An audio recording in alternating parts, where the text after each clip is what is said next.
Boa noite mais uma vez.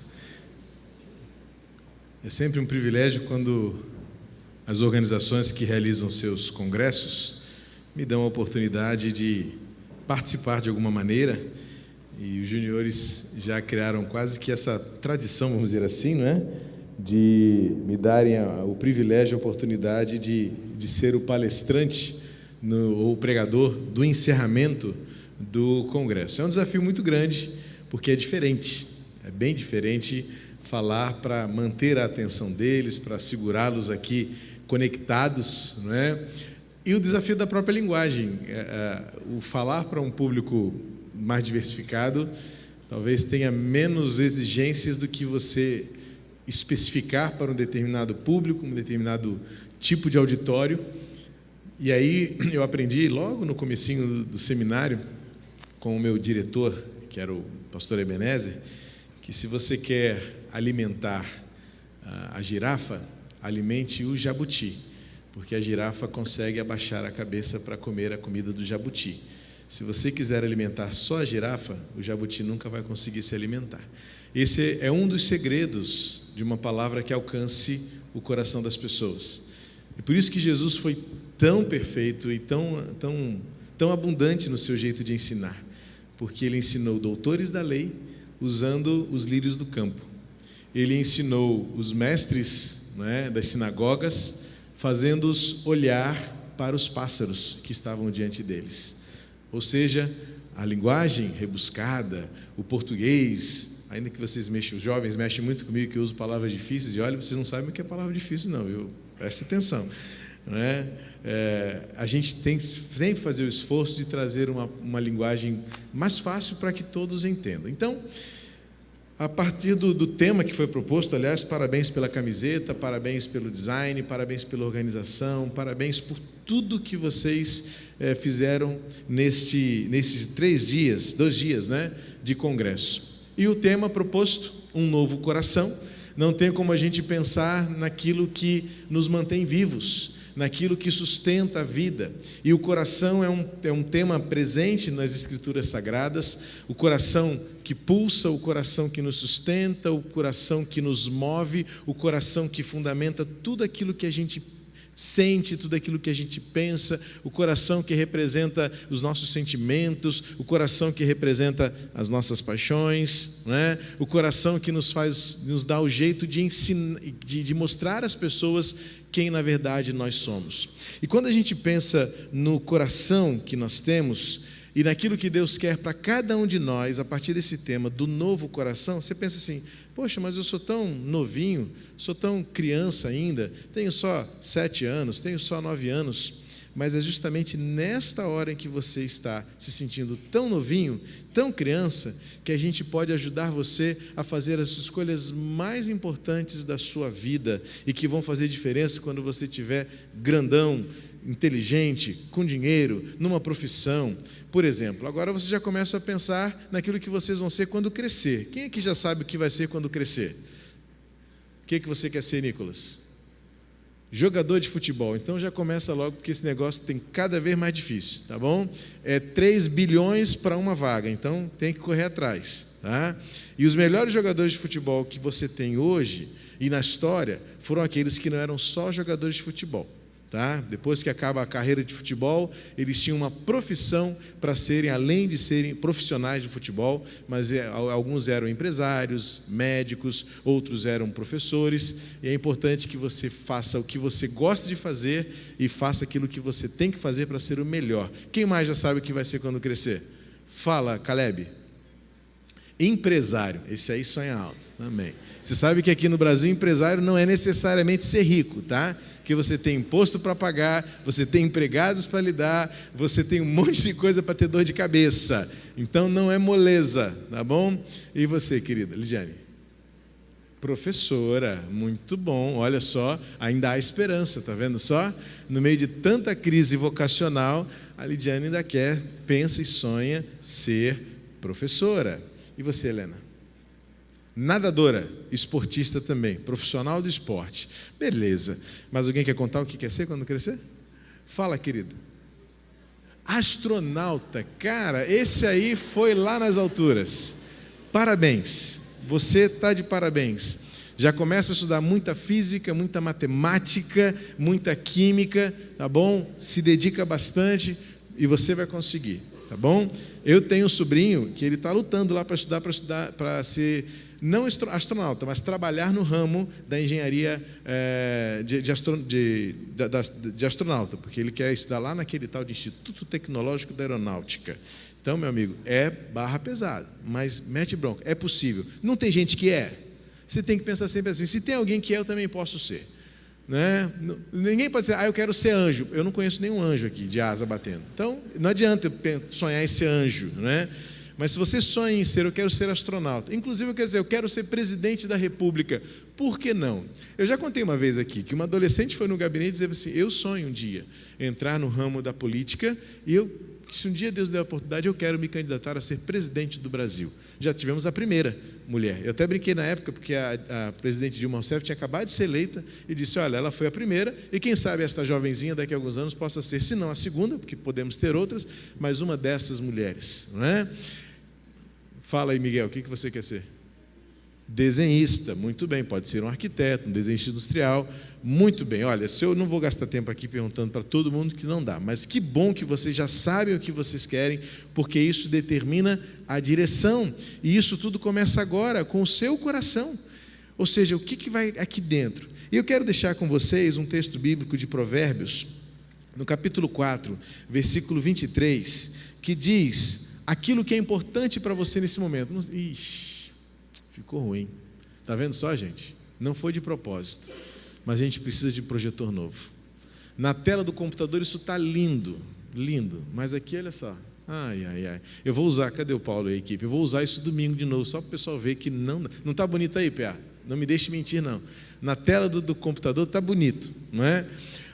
Mas a gente não tem a noção, no computador é uma coisa, mas ali em Provérbios 4, 23, se você tiver aí com a sua Bíblia, pode abrir, pode conectá-la, pode acessá-la, não é? Temos muitas formas de ler o texto bíblico hoje. Provérbios 4, 23 diz assim, acima de tudo, ou seja, você pode ter os seus sonhos, você pode estar estudando, pode ter as suas preocupações, mas, acima de tudo, o que é mais importante, guarda o seu coração. Por quê? Porque dele depende toda a sua vida. Sabe, o coração de fato, pensar no corpo humano, eu queria uma ajudinha aí das professoras da equipe para que vocês observassem, porque tem alguns juniores que eu já os perdi, então eu preciso que eu já os perdi para quem está do lado, é fácil isso, né? Claro. Né? Então tem os ali jogando a dedanha, tem outros, né? Então eu preciso aí que as equipes ajudem os nossos pequeninos a prestarem atenção aqui. Mas, como eu disse, eu espero que seja o alimento do jabuti que alcance as girafas também. Não é? Se a gente pensar no corpo humano, tudo é importante, tudo. Até o pelo tem importância, não é? Para as sensibilidades que a gente desenvolve, para as percepções do mundo. Então, não existe, não dá como dizer, não é possível dizer que um órgão ou um membro seja mais importante do que o outro. O apóstolo Paulo nos ensinou isso, quando ele escreveu aos Coríntios, ele disse assim, se por acaso um olho dissesse, não sou mais olho, agora eu quero ser boca, como é que a boca vai falar ou se dirigir sem saber para onde olha? Não é? Então assim é o conceito do corpo, tudo é importante, porém o coração tem a sua função preponderante, ou seja, todos os outros membros ou órgãos são importantes, mas a gente sabe que o que propulsiona, o que faz o corpo funcionar é o quê? O coração. Por que o coração é importante, tão importante assim? Vai, quem já aprendeu um pouquinho sobre o coração na escola, lá na aula de ciências? Vocês já sabem por que o coração é tão importante? Hein? Fala, Helena. Isso aí, para ser nadadora já tem que saber como é que o organismo funciona, porque o coração, uma bomba, ele faz assim, e ele faz o sangue andar pelo corpo todo. E o que acontece? Se o coração não funciona bem, a gente não vive, não há como. A gente até consegue viver um pouco mais de tempo quando algum dos órgãos para de funcionar, até mesmo o cérebro. né? O corpo continua funcionando mesmo quando o cérebro para. Eu não sei quantos vai se lembrar, alguns meses eu falei isso, trouxe um dado da medicina, que alguns médicos descobriram que o cérebro, quando ele percebe que ele vai parar, o cérebro vai parar, ele manda um último comando para o sistema do organismo, que ele fala assim: coração, não pare. E é por isso que muitas vezes o cérebro para, e o médico fala assim, morte cerebral, mas o coração ainda está pulsando. Aí os médicos descobriram que no sistema chamado, vou ter que usar, é um sistema chamado parasimpático, tá bom? Esquisito, né?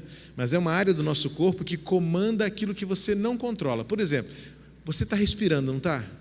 Você lembrou que você tem que fazer? Não, percebeu isso? Você está respirando normalmente. O seu coração está batendo, você nem está mandando, bate, isso, bate, para, não existe. É o que chama no nosso corpo de sistema nervoso, que comanda as ações que você não controla. Você sabe como é que o alimento desce da boca? Para onde que o alimento desce? Para o estômago. Vocês já aprenderam, né? De vez em quando dói, estou com uma dor no estômago. Sabe como é que ele desce? Já ouviram falar? No movimento do esôfago, chamado? Vocês já estão aprendendo. Peristaltismo, não é? É difícil, hoje é dia de palavras difíceis, né? Mas vocês vão aprender isso na escola, então não estou falando grego. Eu não estou falando grego. Parece que eu estou falando grego, mas não estou falando grego. Então, o nosso esôfago é um caninho que vem daqui assim até aqui, ele vai fazendo assim, ele vai empurrando, e você não anda. Eu lembro quando eu era da sua idade, a minha professora mandou fazer uma experiência na escola, não foi aquela, mãe, do meu acidente, não. Uma outra, mas ela falou assim, façam mais cuidado. Ela falou assim, de brincadeira, né? Meu pai do céu, eu vou dar ideia. Plantem bananeira e comam uma banana. E vocês vão descobrir que a banana não volta, porque o esôfago não permite. O esôfago, quando ele recebe a comidinha, ele começa a apertar a comidinha assim para baixo, Mesmo que você esteja de cabeça para baixo, ele vai fazer assim, não, essa comida tem que chegar no estômago, e ele faz isso. É então o que chama de movimento, chama-se peristáltico, que faz o alimento. Isso ninguém controla. Você não fala assim, vai comidinha, desce, e a comida chega lá. Então, o organismo precisa que tudo funcione bem, mas o coração tem uma função muito importante, porque todas as outras coisas dependem dele. Olha que coisa legal. Por isso que o coração na Bíblia é toda hora lembrado. E é por isso que Salomão, quando vai escrever Provérbios, ele diz, acima de tudo, olha, mais do que você comer, mais do que você fazer exercício, mais do que você estudar, mais do que você escolher o que você quer, a primeira coisa que você tem que fazer é o seguinte, cuida do seu coração. E Salomão explica por quê.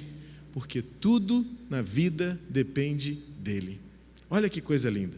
Você está vivo agora porque o seu coração está batendo. Se o coração parar de bater, eu não espero que ele não pare de bater tão cedo, o que acontece? Você morre.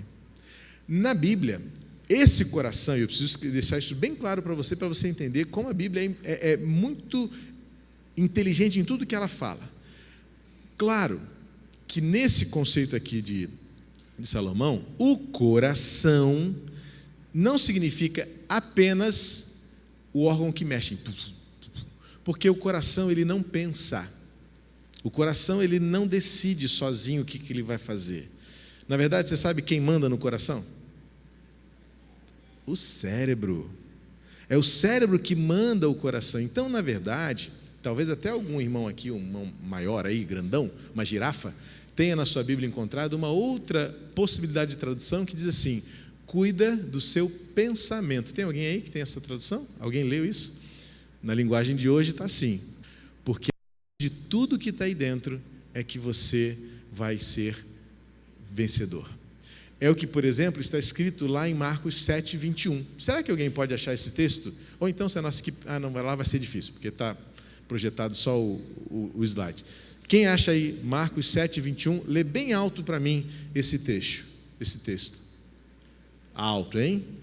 Pode ser um junior, ou pode ser um jabutizinho, ou pode ser uma girafa.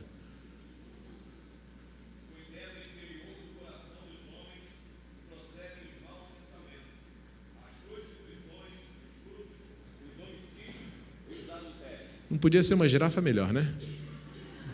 Valeu, Fernando, pastor Fernando. Portanto, cuida do seu coração, porque dele procedem todas as coisas. E Jesus está falando de coisas ruins. Então, olha só, a gente muitas vezes está preocupado com o que está fora, o que está vendo. E Jesus fala assim, muito cuidado, porque, na verdade, o que tem de ruim começa aqui dentro, ó. Começa aqui. Então, cuida do seu coração, por isso Salomão está dizendo disso. E aí, eu quero dar essa segunda sugestão. O coração precisa de cuidado. Tem gente até que já tem que tomar remédio para cuidar do coração. Porque o coração, muitas vezes, ele fica doente, ele fica fraquinho. Tem até algumas pessoas que, infelizmente, nasceram com algum probleminha no coração. Tem bebês que já precisam, logo depois que sai da barriga da mãezinha, tem que ir lá, o médico tem que abrir, cuidar ali, fazer um pontinho para ajeitar uma veinha que saiu errado, para que aquela criança cresça normal. Ou então, às vezes não dá para fazer na hora, o médico fala assim para a mamãe e papai, olha, quando seu filho fizer 2 anos, vamos ter que fazer uma operaçãozinha no coraçãozinho dele, porque o coração precisa de cuidado. E esse cuidado é para a vida toda. Quem sabe aqui, por exemplo, uma doença que um coração tenha? Fala. Normal, a mais comum, que você deve ter ouvido seu pai, sua mãe ou seu avô falando que tem. Fala, Daniel. Câncer. Tem câncer de coração, é verdade. Mas não precisa ser tão dramático, né? Puxa vida. Mas valeu, Daniel. Você foi lá longe, né? Oi? Taquicardia. O que é taquicardia, Gui? Isso aí, é quando ele bate muito. Dá brrr, parece uma bateria, né? É a taquicardia. Existe uma outra palavra, porque a taquicardia ele bate muito. E aí o inverso, quando ele bate muito devagar. Hã? Não, ainda antes da parada cardíaca tem uma estação. Antes da parada cardíaca tem a bradicardia. Tá bom? É quando o coração começa a bater assim, ó, preguiçoso. Aí às vezes o médico tem que falar assim, olha, tem que botar um negocinho aí para ajeitar esse coração a bater. Sabe qual é o nome desse negocinho que põe aqui? Vocês estão inteligentes hoje, hein? Marca-passo, né? É um negocinho que põe aqui. Oi? Foi, o pastor deu aula para eles, então vocês aprenderam, melhor ainda, viu? Está aqui tudo dentro da cabeça, não é? O pastor Mateus, Marcos, Mateus é o pai dele, deu aula ontem para vocês sobre o coração. Então a gente faz uma revisão aqui para a prova, né? Porque a prova começa amanhã. Sabe por que a prova começa amanhã? Porque amanhã você vai voltar para a aula, você vai estar na sua casa, com seus colegas, no seu prédio, na sua rua, e aí é quando você vai colocar em prova o que você aprendeu nesses 2 dias acerca do novo coração. Então, o coração da gente precisa, é o que nos mantém vivos, ele precisa de cuidado, algumas vezes ele precisa de remédio. O coração, se ele não funciona bem, muitas vezes ele precisa ser trocado. O que é um coração trocado? Como é que a gente chama do coração trocado? Um coração? Aprenderam isso também? Ou vão aprender agora? Também foi, Rosana? Transplante, muito bem, que é o coração de uma pessoa que já morreu, mas o coração ainda funcionava, aí vai para o corpinho de quem precisa e o coração não estava funcionando mais. É um coração novo. Conheço muitas pessoas que fizeram transplante de coração e conseguiram viver muito mais tempo com um coração novo que veio de uma pessoa que morreu. Inclusive é algo bom para a gente pensar, viu? Quem sabe a gente conversar mais entre nós, já que a nossa consciência bíblica não nos impede absolutamente disso, e nós contribuirmos para a necessidade que a nossa sociedade tem de mais transplantes. Estava ouvindo essa semana a carência dos bancos de órgãos do nosso país. E às vezes o trâmite burocrático, o transporte, tudo dificulta tanto, mas aí o médico estava dizendo, o maior dificultador hoje não é só a logística e transporte, é oferta. Não há tanta oferta quanto deveria. Por quê? Porque quando a pessoa morre, o familiar não sabia ou não deixa tirarem os órgãos úteis, ainda bons, para transplante. Eu quero dizer que na visão da fé cristã, não há nenhum impedimento para a prática do transplante, porque nós cremos que isso aqui é só caixa. Mas depois na ressurreição dos mortos, como é que vai ser? Gente, pensa direitinho. Como é que vai ser na ressurreição dos mortos quem morreu lá no acidente do avião que caiu no oceano? E os peixinhos comeram os corpos. Ou depois, como é que vai ficar, né, aqueles que, por exemplo, eu vou ser trágico, né, mas pessoas que morreram, por exemplo, em incêndios, que os corpos foram totalmente incinerados. Tem algumas coisas que a gente diz que a Bíblia ensina, mas a Bíblia não fala. A Bíblia é omissa. E aí, assim, o que a Bíblia não fala, a gente consegue, por princípios e valores, contribuir com uma inteligência para as nossas decisões. Então, a Bíblia, como ela, na época, não existia o transplante médico, existia apenas já o transplante espiritual, porque Jesus falou para o seu povo: eu vou tirar de vocês o coração de pedra e vou colocar um coração de carne, um coração novo, um coração sensível. Então, transplante é a ideia de Deus, gente. Um dia o Espírito Santo decidiu revelar isso para um cientista e hoje nós temos transplante de pulmões, transplante de coração, transplante de rins, tem gente até já fazendo transplante de pele, né, para mudar o rosto, pessoas que se queimaram.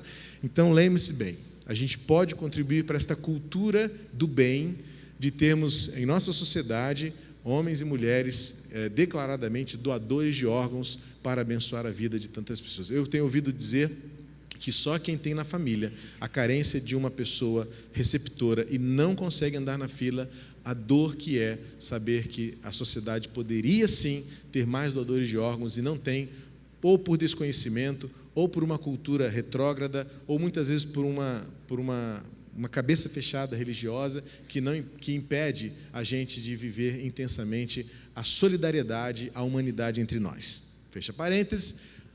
Quando o coração fica dodói e não tem mais jeito nele, então a gente troca o coração.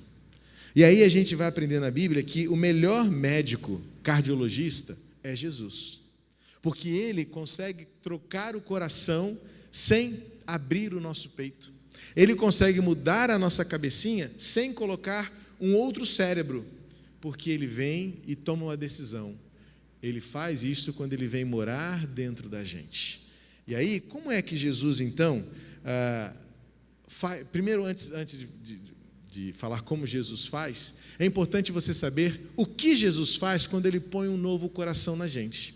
E eu vou usar o próprio texto que a gente leu em Provérbios 4, 23, só que agora a gente vai andar um pouquinho até o versículo 24 e 27, em que o próprio Salomão diz o que este coração guardado, o que este coração novo faz com você. Se você quer um coração novo, se nós precisamos de um novo coração, a gente primeiro precisa entender o que esse coração pode nos dar, o que este coração nos oferece. Então, a primeira coisa que este coração nos oferece é que, pelo texto bíblico, está claro no texto bíblico, ele coloca na nossa boca palavras que abençoam, palavras que contribuem, palavras que edificam. Lá no versículo 24 de Provérbios 4 diz assim: afaste de você a falsidade da boca e mantenha longe de você a perversidade dos lábios. Quando eu era da sua idade, tinha uma musiquinha que a gente cantava assim: cuidado, boquinha, o que fala. Tinha também o olhinho que vê, a mãozinha no que pega. Este cuidado reflete que, ainda que a gente muitas vezes não ligue para o que fala, não ligue para o que faz, não ligue, não está nem aí para o que o outro vai sentir, quem tem um novo coração, um coração que vem de Deus, um coração transformado, é um coração que sim se preocupa com aquilo que fala. E o texto está dizendo que a nossa boquinha não pode falar maldades, não pode falar mentiras e não pode falar coisas agressivas. É por isso que nós, cristãos, evitamos ao máximo usar, por exemplo, palavrões no nosso linguajar, porque isso é um princípio espiritual. Porque para que existe palavrão? Você elogia alguém com palavrão? Não. Palavrão normalmente você usa para ofender, para agredir, para colocar para fora toda a sua raiva.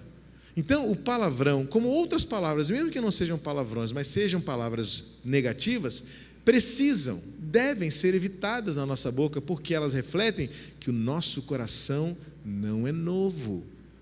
Porque se o coração é novo, Salomão está dizendo aqui, Jesus depois vai dizer, como o pastor Fernando leu lá em Marcos 7, 21, o coração novo faz com que a vida expresse algo bom, algo novo. E aí um monte de falciane, né? Aí no nosso meio, um monte de gente falando palavrão porque está na moda, xingar, usar palavra, hashtag não sei o que, mais não sei o que, usa a rede social para escrever o que você não consegue falar para a pessoa, mas você escreve ali, é a mesma coisa, é a mesma coisa. Eu fico triste, sim, quando eu vejo algumas redes sociais dos meus irmãos em Cristo, que a pessoa não teve o mínimo de filtro e escreve palavrão, replica palavrão. Ah, mas não foi o que disse, foi quem eu sigo. Não interessa, você replicou, você retuitou, você compartilhou o que ele colocou, tornaram-se suas palavras. É só você pensar comigo, quando você pega lá aquele versículo bonito da profecia, que te dá uma dica boa para a sua vida, fala assim, Deus é fiel, e você fala assim, mas foi fulano que disse, mas você falou por quê? Porque você gostou do que ele falou. Porque está na Bíblia, é bonito, você vai replicar, e você fez daquelas palavras as suas palavras. Então, quando você repete o que os outros falam, você está falando como se fosse você mesmo. Então, um coração novo coloca na sua boquinha palavras boas que abençoam, que edificam e que sejam sempre verdade. O texto vai continuar dizendo lá no versículo 25, que os seus olhos olhem direito e que as suas vistas se fiquem-se no que está diante de você. Então, o que o coração faz também? Lembra que eu falei que o coração não é o órgão mais importante, mas ele é muito importante porque é ele que faz as coisas funcionarem? É por isso que Salomão está dizendo, olha, se o seu coração for guardado, a sua boca fala o que é bom, e agora o versículo 25 vai dizer o que faz? Os seus olhos olham na direção certa. Você já viu como às vezes os nossos olhos olham para a direção errada? E tem gente até que usa óculos escuros, para ninguém ver para onde está olhando. Mas não adianta. Deus vê além das lentes escuras dos seus olhos. E aí esses olhos olham para coisas ruins, olham muitas vezes com um olhar de desejo para aquilo que é mal, para o pecado, olham para aquilo que Deus condena, que é a cobiça, quando você quer ter coisas que você não pode ter, como a mulher do seu próximo, o brinquedo do seu amiguinho, a casa do seu amiguinho, você vai, eu queria tanto, tanto, tanto. Só que esse querer tanto não faz você querer estudar, trabalhar, ou então orar para ter aquela pessoa que você tanto quer ter do seu lado. Você quer ter aquele daquele. E aí sabe o que leva no caso extremo? Sabe o que as pessoas roubam? Porque elas querem ter aquilo que elas não conseguem ter de uma forma correta. Então os olhos delas olharam, se desviaram para aquilo que é ruim. Então, quando o seu coração é novo, os seus olhos também são novos e você olha na direção certa. Versículo 26, logo a seguir, ele vai dizer assim, o seu coração faz com que você ande corretamente. Versículo 26 diz assim, faça plana a vereda dos seus pés, ou seja, que o seu caminho seja sempre reto e que todos os seus caminhos sejam perfeitos. Sabe, é o seu coração que manda o seu pé andar. É o seu coração que impulsiona, que manda não, desculpa, o cérebro manda, mas é o seu coração que faz o sangue chegar lá no seu pezinho e faz você andar. Aí quando você corre mais, o que você precisa de mais no pé? Mais sangue. O que o coração faz? Bombeia mais forte, mais rápido para você ter mais sangue. Então, o coração é importante, porque é ele que dá movimento aos seus pés. E aí o que Salomão está dizendo? Se o seu coração for novo, os seus pezinhos vão andar na direção certa. Aquele pezinho que volta para casa depois da escola e vai direto para casa porque sua mãe combinou com você que você ia direto para casa. Aquele pezinho que não leva você para lugares que são ruins para você, com más amizades, com coisas que se oferecem ruins. É aquele pezinho que não acompanha os seus amiguinhos quando eles vão fazer coisa errada. Quando eles vão para a rua fazer galhofa, bagunça, né? É o seu pezinho que vai no lugar onde Deus quer que você vá. O salmista diz que os pés são belos daqueles que anunciam coisas novas de Deus, as coisas boas de Deus. Então, o seu coração novo faz com que o seu pé ande na direção certa. Quem quer andar na direção certa? tem que então começar a cuidar do seu coração, do seu pensamento. E no versículo 27, nesse texto aqui, para terminar esse texto, ele diz assim: não se incline nem para a direita, nem para a esquerda, afasta os seus pés do mal. Então, quando o seu coração é novo, lá no versículo 23, Salomão disse assim: guarda acima de tudo o seu coração. E lá no versículo 27 ele vai dizer, sabe por quê? Porque quando o seu coração for guardado, quando o seu coração for novo, quando o seu coração for o coração de Jesus, você vai se tornar uma pessoa boa. E aí então você vai ser uma pessoa que se afasta cada vez mais daquilo que é mal, daquilo que é ruim. A gente sabe tão claramente o que o mundo faz de errado. As pessoas são maldosas e malvadas, é diferente. Maldosa é aquela pessoa que vê mal em tudo. Malvada é aquilo que faz mal para todo mundo. Tem muita gente que é malvada nesse mundo, e tem muita gente que é maldosa também. Tem muita gente que fala mentira. Tem muita gente que não sabe fazer escolhas certas, escolhe sempre o que é ruim e o que é pior. Coisas que até prejudicam ela mesma, coisas que faz ela se machucar e faz ela machucar as outras pessoas. Então, por isso que Salomão está dizendo, acima de tudo, que o seu coração seja guardado, porque dele procede tudo o que você será. E aí, quando você levantou a mãozinha para me dizer o que você quer ser, astronauta, professor, nadador, jogador de futebol, advogado, engenheiro, começa tudo onde? No seu coração.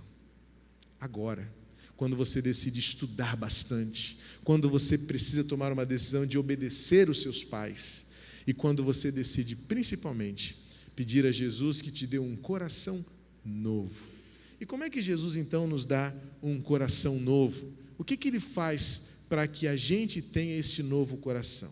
Primeiro você vai aprender que Ele veio aqui para nos ensinar a viver. Jesus disse em Mateus 11, aprendam de mim, que sou manso e humilde de coração. Ele nos ensinou a viver, gente. Muito, muito importante é entender que Jesus não é só o Salvador. Ele veio para ser o Salvador, Ele nasceu para nos dar vida, mas Ele veio para nos ensinar a viver. E é por isso que Ele o tempo todo andou com seus discípulos dizendo assim, é assim que vocês têm que fazer. Quando Ele se ajoelhou lá para lavar os pés dos seus discípulos, Ele falou assim, façam isso também com os outros. Quando Ele estendia a mão para quem precisava de uma cura, de um milagre, Ele estava dizendo aos seus discípulos, façam isso também. Então, se você quer mostrar que Jesus te deu um coração, você tem que viver como Jesus. Além de nos ensinar a viver, Jesus também morreu pelos nossos pecados. Essa é uma certeza que a gente não consegue mudar em hipótese nenhuma. A nossa esperança, a nossa alegria, isso aqui tudo, gente, só existe porque Jesus morreu na cruz.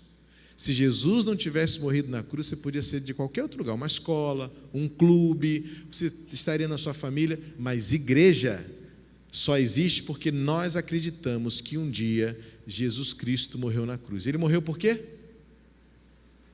Pelos nossos pecados. Vocês sabem isso, porque vocês já aprenderam muitas vezes isso, já ouviram muitas vezes isso.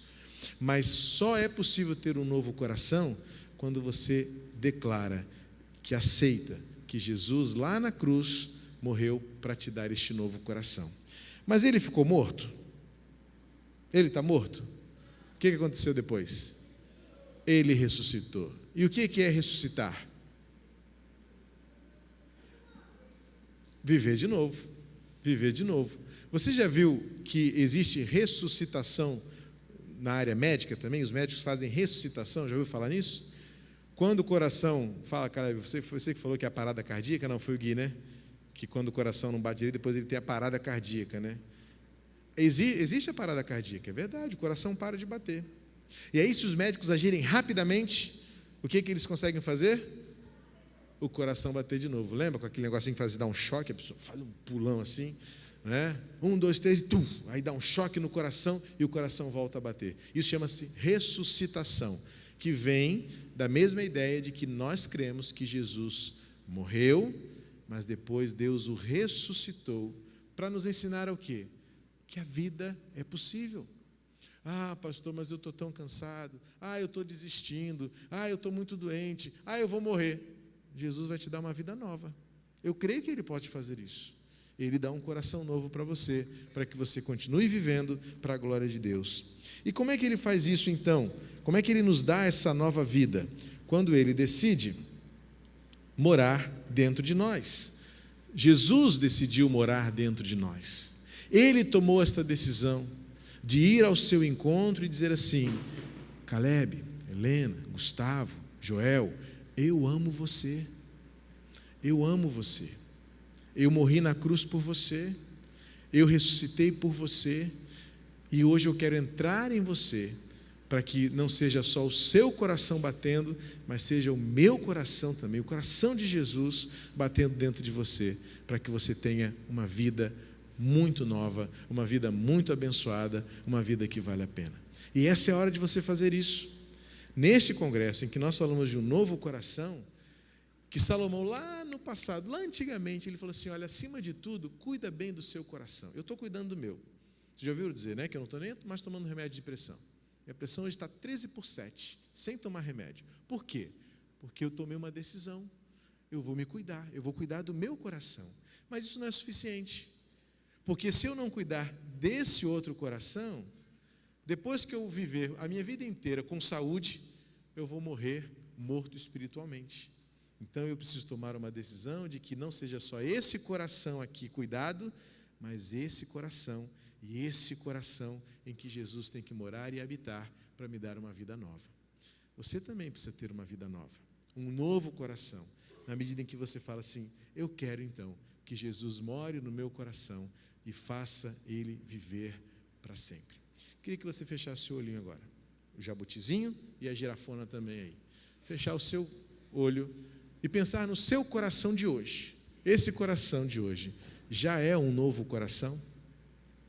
Talvez corações cansados, talvez corações tristes. Sim, infelizmente, muitas das nossas crianças já têm os seus coraçõezinhos tristes, porque estão vivendo em lares tristes, com pais e mães que não amam esses filhos, porque essas crianças estão crescendo num mundo em que eles também não têm esperança, e eles olham para o futuro e dizem: o que vai ser da minha vida?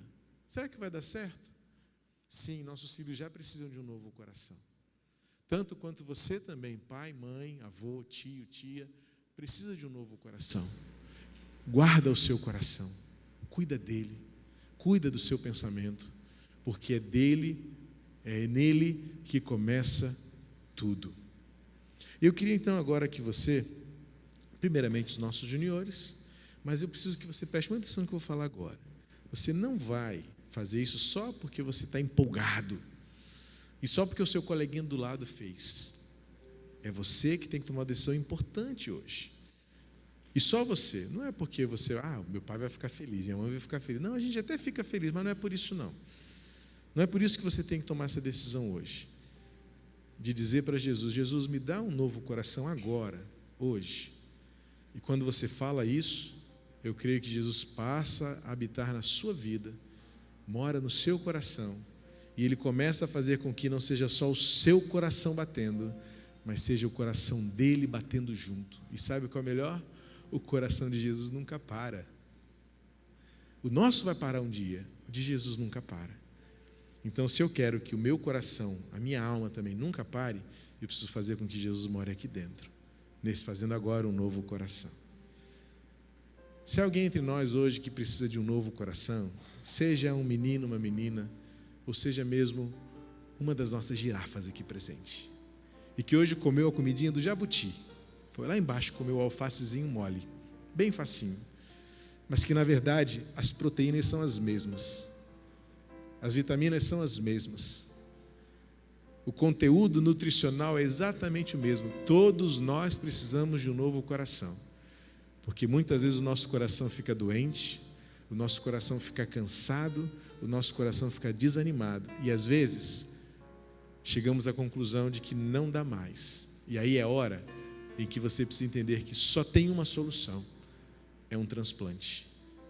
O coração de Jesus batendo junto com o seu coração, porque o coração de Jesus nunca para. Será que tem alguém entre a gente hoje que quer, em nome de Jesus, tomar a decisão para que tenha um novo coração que vem de Jesus na sua vida? Eu quero orar por você agora. E quero que você, então, em nome de Jesus, onde você está, faça apenas um gesto assim, levante uma das mãos assim.